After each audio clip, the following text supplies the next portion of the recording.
more than 1,000 bottles of baby oil and Astroglide, and drugs for personal use. Wow, sounds like a big party. The defense claps back in its closing argument today in Sean Diddy Combs' criminal trial, mocking the prosecution for the highly touted seizures by federal agents in the raids on the mogul's homes. Agents seizing what defense suggests sounds like a Tuesday trip to the local drugstore for Team Combs. The defense today suggested the trial is a farce and that evidence failed to prove any criminal conduct by Combs, but rather highlighted the swinger lifestyle and a modern love story that the record executive enjoyed. I'm criminal defense attorney Sara Azari, and this is Serving Justice, where we break down this crucial final day before the jury begins deliberations in a trial that has captured the nation's attention. I'm joined today by famed trial attorney and my friend Joe Tacopina, who has defended just a few high-profile clients of his own during his very illustrious career.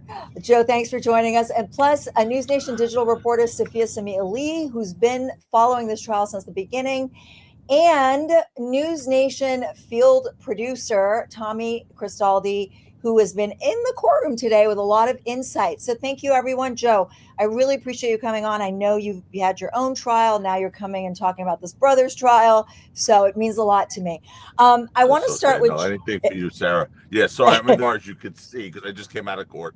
So anyhow. Yeah, so we'll get you out of here as soon as possible. So, it's okay. So first question to you, Joe. How do you think the defense did in its closing argument? Look, what was expected. Mark did a great job, I thought, in pointing out the fact that they've exaggerated. Look, they're trying to take his lifestyle, which is certainly odd, certainly unappealing to many, if not most, certainly criminal activity involved, and turn that into a racketeering enterprise. And that's, what the defense has been saying all along. I mean, yes, he has this ridiculous sort of fetish thing going on. He has these freak offs where he likes to watch, his girlfriends with other people. But again, we have 3 charges here. One is a racketeering enterprise. He's charged by himself in a racketeering enterprise.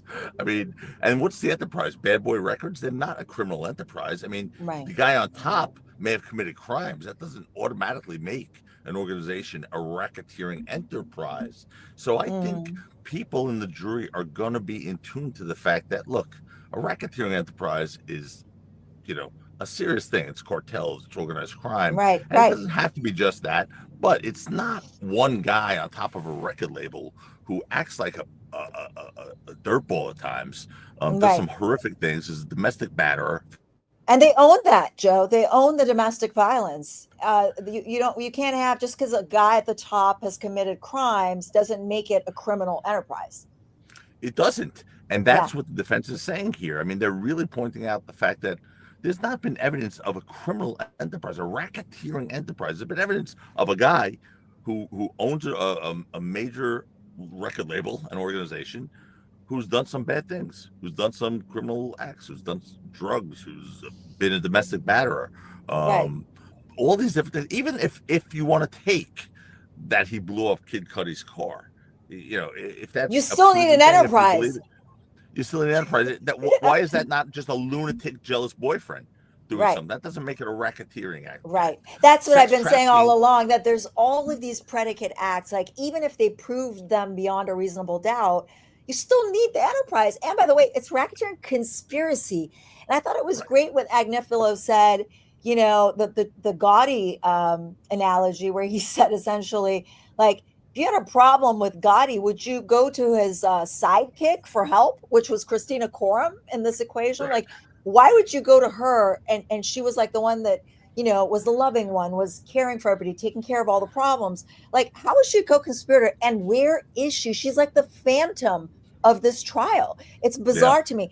The one charge, Joe, that I think the prosecution has met its burden on is the Mann Act violation. It's easy. True. It's straightforward.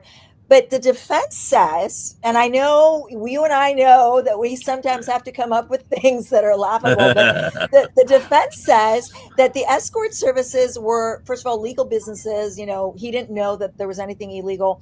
And that the payment to the escorts was for their time, not sex.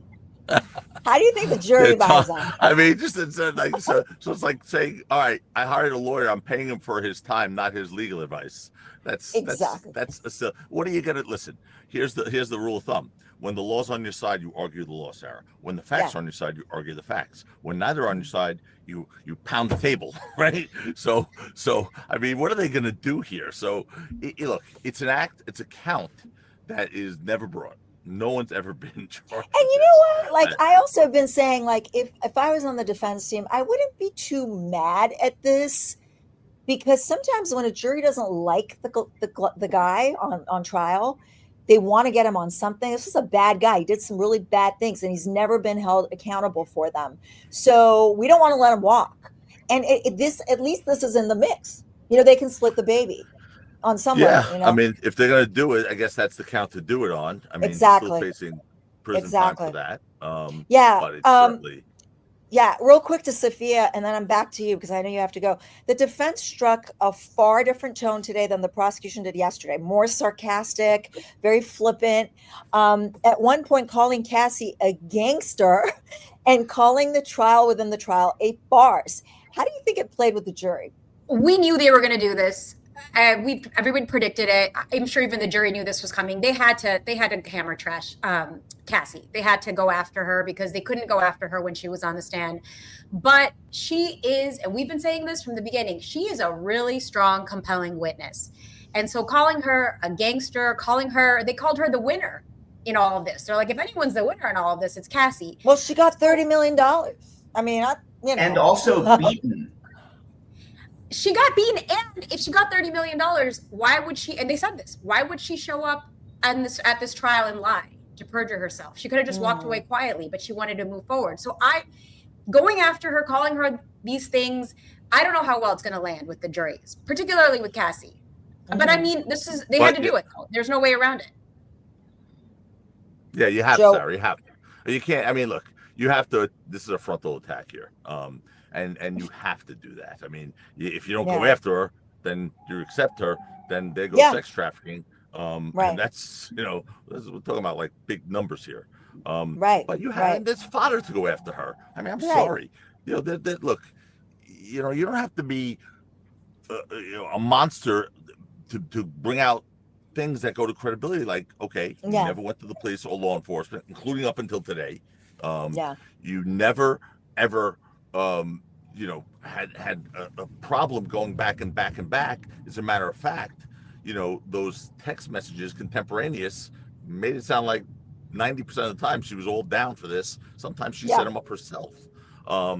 She said, I'll freak off at any time. So those are inconsistent with her on trial testimony. Now, when she got money and everything else, she claims she was raped by him. Okay. Yeah. Horrible allegation and true horrible. But again, most people who are raped by someone will not go back to that rapist, torturer, tormentor, and have consensual sex with them again. And by the way, at the end, when I'm not saying it's impossible, but just it does go to a credibility factor. It does. And if the defense didn't bring this up, they'd be committing malpractice.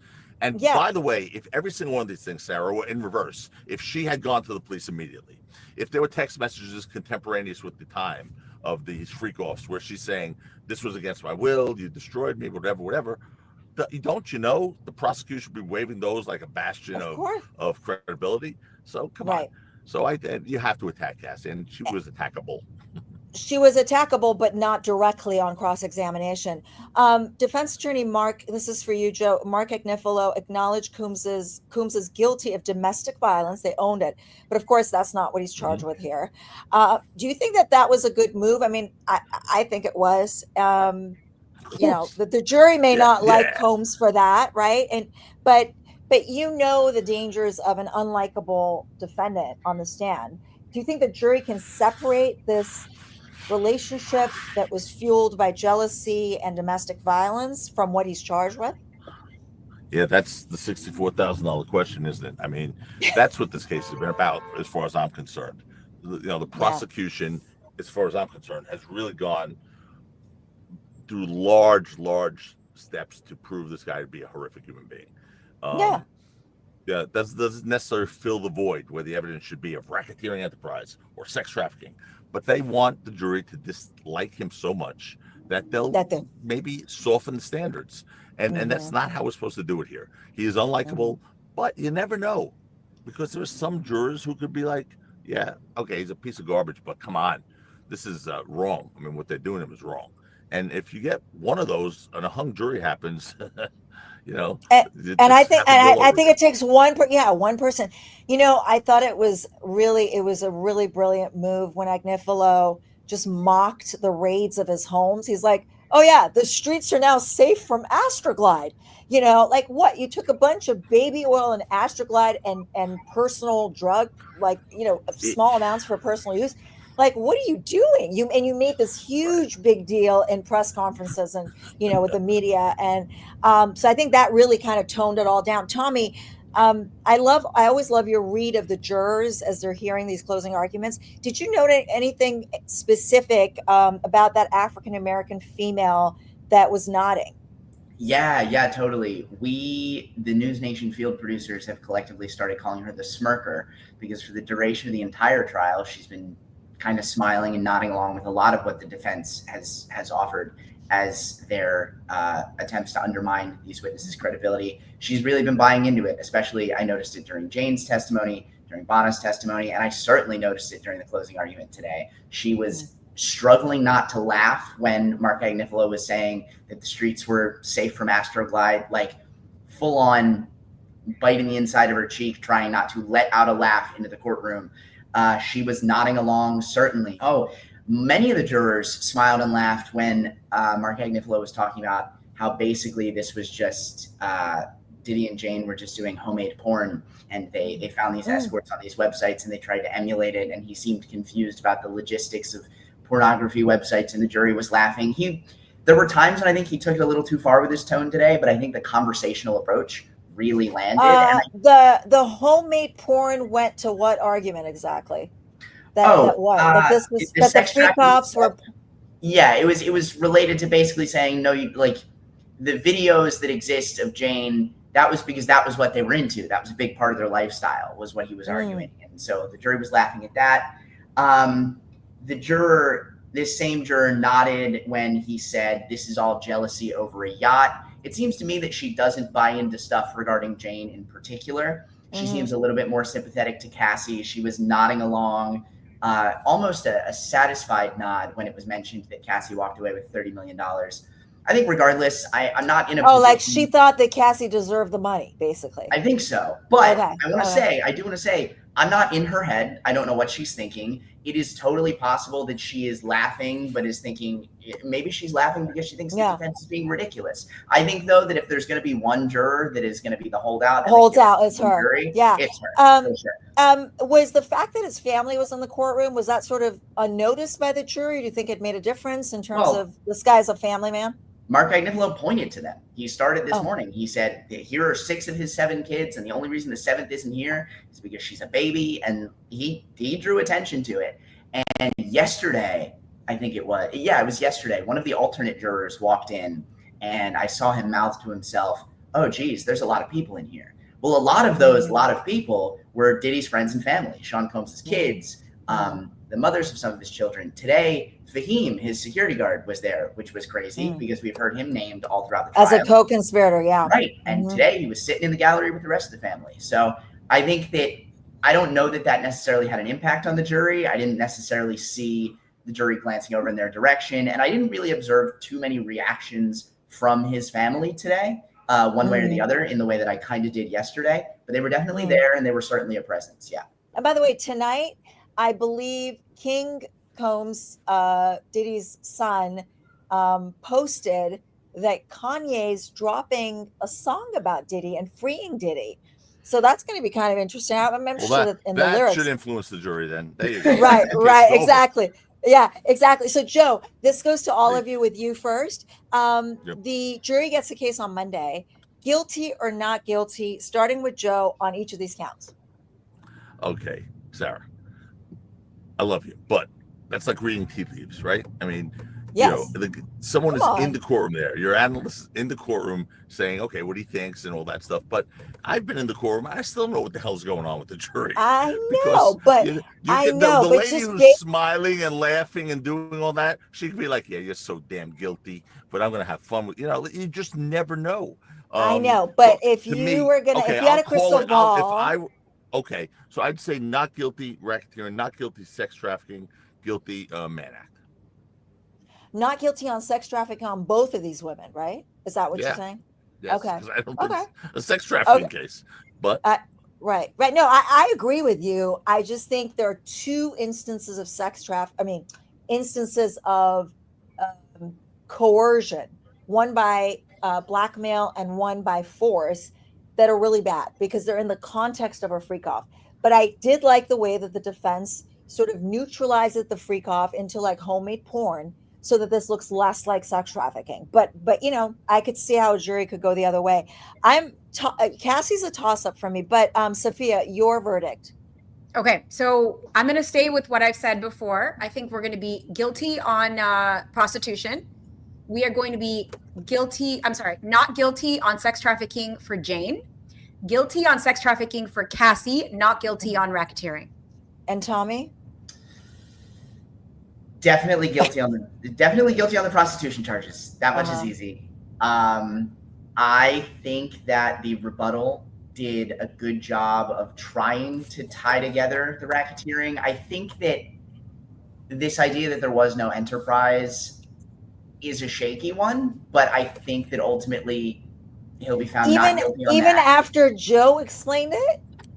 Yeah, I mean, they address it. He's like, you can't run an enterprise by yourself. Yeah, but they Tom, address. you are not on my jury. You are not on my next jury. No. Here's the thing. I'm trying hard to remove what I would do. I'm not on the jury, and I'm probably not on the jury for a reason. I think that the prosecution addressed that in their rebuttal. They said, just because we're not indicting anybody out, that's not something you're supposed to be considering. Missing witnesses is not something you're supposed to be considering. That being said, don't think they'll find him guilty on racketeering. Do think they'll find him guilty on the sex trafficking for Cassie. I think Jane could go either way. I think that it is more likely than not they will find him guilty, but I would not be surprised at any verdict. I would be least surprised, I think, at a hung jury. I think that is so likely. By the way, Tommy, look, it doesn't matter what they told the jury, that jurors are human beings, right? Absolutely. Yes. You don't think they're going to go back there and be like, who is this phantom Christina Coram, this co-conspirator we've been hearing about? Why is she not here? Where are the security guards that were at the top also? Like, they're going to wonder, and that's not good for the prosecution. And that is something that they think about back in the deliberation room. Anyway, Joe, thank you. Sarah, I got to bail. Thank you. Thank you for joining us. Sorry about the bouncy car ride thing going on here. Don't worry. Safia and Tommy, thank you guys as always. And to our viewers, thank you so much. Have a wonderful weekend. We are on this. We're on this through the verdict and all of Diddy's problems till the end of time. So we will be back. And for now, the defense rests.